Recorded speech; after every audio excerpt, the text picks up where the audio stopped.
Halo semuanya, aku Miracle Degata. Aku Nosho Afu. Nah sekarang kita lagi bersama Ditya Rudita. as a owner of DST.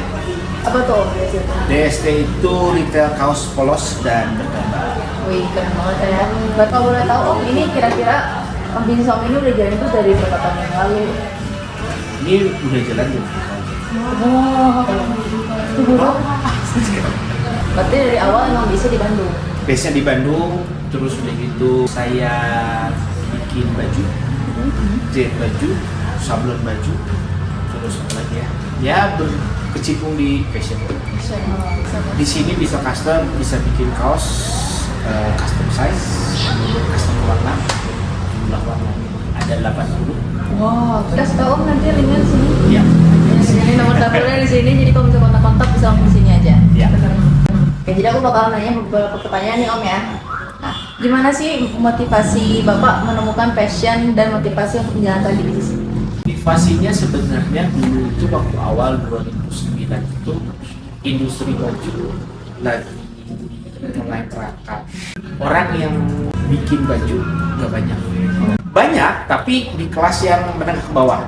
Nah, yang menengah ke atas yang bikin cutting custom, kualitas sablonnya premium itu nggak banyak di 2009. Itu yang memang starting point-nya adalah beberapa kali saya coba jahit, saya coba nyablon di tempat orang nggak bagus, akhirnya saya bilang kasih. Keren banget. Gimana Om mengidentifikasi peluang serta menghasilkan ide bisnis? Kalau saya sih sebenarnya karena industri fashionnya tuh baju ya. Baju itu kalau pelajaran SD, sandang, papan, pangan, Betul. basic need manusia. Nah kalau makanan kan udah terlalu banyak ya. Terus papan kan berarti properti, butuh modal besar. Sandang pakaian itu pasti dibutuhin sama manusia ya.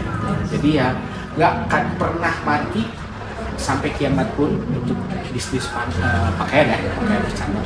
Basic aja lah buat manusia. Iya, ini cari bisnis udah yang basic aja lah. Buat sandang, papan, pangan itu turunannya apa aja kayak gitu. Pasti dipakai orang. Nah, yang jadi pertanyaan bagaimana dapetin marketnya.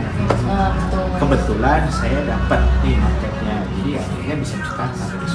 Zaman 2000-an tuh distro udah mulai muncul kan, tapi kualitasnya masih so-so lah kan. Nah, saya R&D produk, R&D kain, R&D sablon sampai akhirnya Gimana Om menilai kelayakan sebelum mulai bisnis? kelayakan. Sebenarnya gini, kalau ditanya kan ini passion ya. Saya tuh passionnya itu dalam artian fashion. Dan saya suka berpakaian. Terus saya pengen punya pakaian yang memang dia memorable. Memorable itu maksudnya artinya gue bangga pakai itu. Terus dan pride-nya tuh muncul. Nah, terus bisnis model apa nih? Model bisnis apa yang Om terapkan di sini? Sekarang ini bisnis model yang dibangun itu saya pakai jenis namanya retail. Positioning saya adalah saya ready kaos polos, retail kaos polos. Artinya orang mau butuh hari itu juga itu dari yang bisa dipesan lagi pesan sudah jadi. Menurut Om nih sekarang siapa aja sih pesaing-pesaing utama Om dan gimana Om bisa menghadapi persaingan-persaingan? Nggak adalah pesaing, cuma maksudnya kalau untuk dengan volume yang saya ada, pesaing saya itu udah kelihatan macam. Saya punya stok 13.000. Nah, pesaing saya rata-rata di bawah. Saya sih mencoba bangun branding. Alhamdulillahnya kalau disebut kuat nggak kuat lah. Cuman kan terjadi shifting antara generasi saya dengan generasi sekarang. Nah, generasi saya ini sekarang itu agak berbeda. Oke, lanjut ke next question-nya Om. Next question-nya, jenis kekayaan intelektual apa yang Bapak miliki seperti paten, merek dagang ataupun lain-lainnya? Yang dibangun sama saya adalah dibangun merek dagang. DST ini udah kita daftarkan. Kita harus cek lagi sih sudah sampai seperti kalau nggak salah itu harus di-renew kan berapa tahun, tapi ya coba cek. Tapi semua udah diproses. Lanjut next question, bagaimana pandangan Bapak mengenai pentingnya hak kekayaan intelektual? Nggak penting, nah, cuman sekarang ini kalau misalnya hak kayak intelektual itu disebut yang namanya nama merek, itu jadi penting.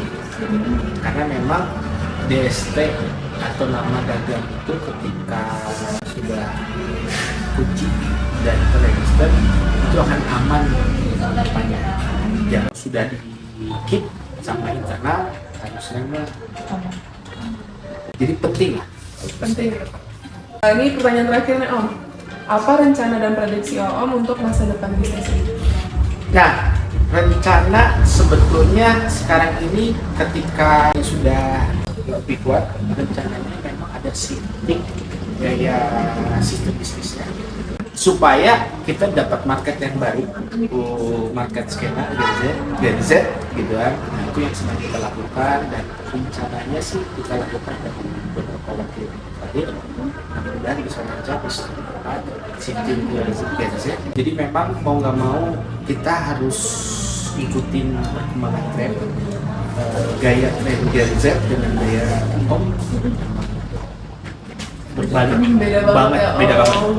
Kalau di saya zaman dulu lebih senang yang namanya nyaman dipakai. Iya, betul. Kalau Gen Z mungkin yang penting gaya ini. Betul.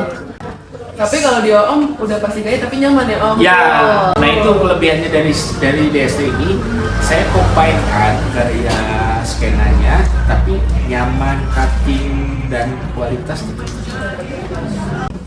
Mungkin segitu aja. Itu aja pertanyaannya. Iya. Terima kasih Om. Siap. Udah meluangkan waktunya untuk Siap, kita. sama-sama.